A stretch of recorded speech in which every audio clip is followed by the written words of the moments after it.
Hello, everyone. Today, let's have an honest conversation about something many of us consume daily: artificial sweeteners. These calorie free sugar substitutes are in more products than we might think, from diet sodas to protein shakes, and even in everyday items like flavored yogurts and cereals. They seem like the perfect solution to managing our sugar intake, right? But there's something we need to consider that we often overlook. What do we really know about the long term effects of consuming artificial sweeteners on our health? Now, I'm not here to scare you, but rather to spark curiosity and raise awareness about how these substances might be affecting us, especially over time. After all, it's about making informed decisions, not just about whether these sweeteners help us manage our weight, but whether we fully understand their impacts on our health.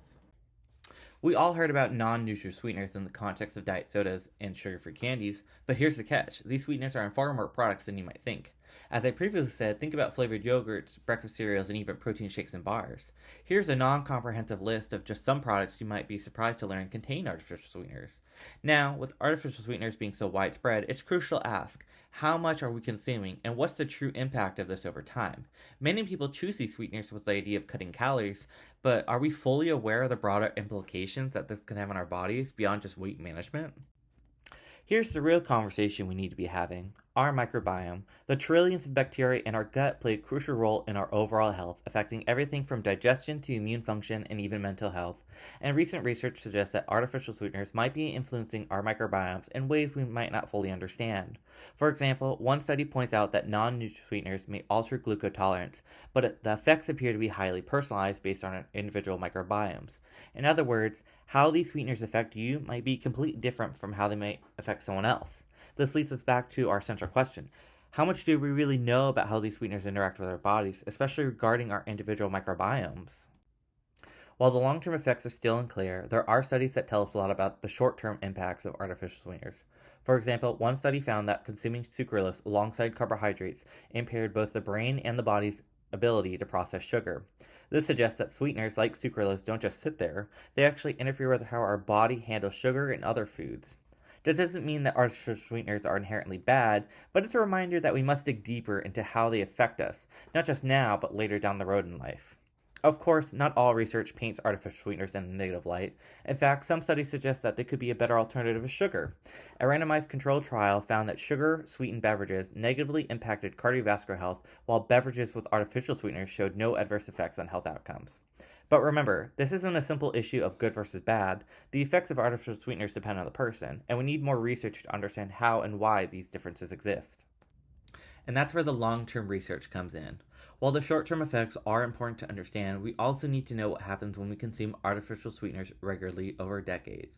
Could there be hidden consequences we haven't seen yet? I think we are asking the wrong question if we only focus on the short term benefits and risk. Instead, we need to ask what happens to our bodies when these sweeteners become a regular part of our diets for years and years. Are we unknowingly setting ourselves up for future health problems? Ultimately, the answer isn't to blindly accept or reject artificial sweeteners. It's to understand that health isn't a one size fits all. Just as our diets, exercise routines, and lifestyles may vary, so do our microbiomes and genetic predispositions. What works for one person may not work for another, and that's why it's important to take a personalized approach to our health. Don't simply adopt or avoid something because it's trendy. Instead, have an honest conversation with your doctor about your personal health and the ongoing research into these sweeteners. Make decisions that are tailored to your unique needs. So, here are some questions I want to leave with you. Questions I hope will spark some curiosity as you continue to think about the impacts of artificial sweeteners on your life. Could consuming artificial sweeteners regularly affect your body's ability to metabolize sugar? Are we making decisions based on short term research, potentially overlooking long term consequences? What would happen if 10 or 20 years from now we discover a link between regular consumption of artificial sweeteners and a serious metabolic disease?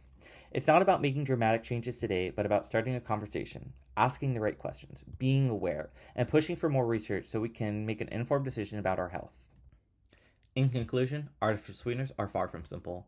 The effects they have on our bodies, particularly in the long term, are still largely unknown. We must continue researching, but also we must start thinking about how they impact us on a personal level. Each of us has a unique health profile, and what works for one person may not work for another.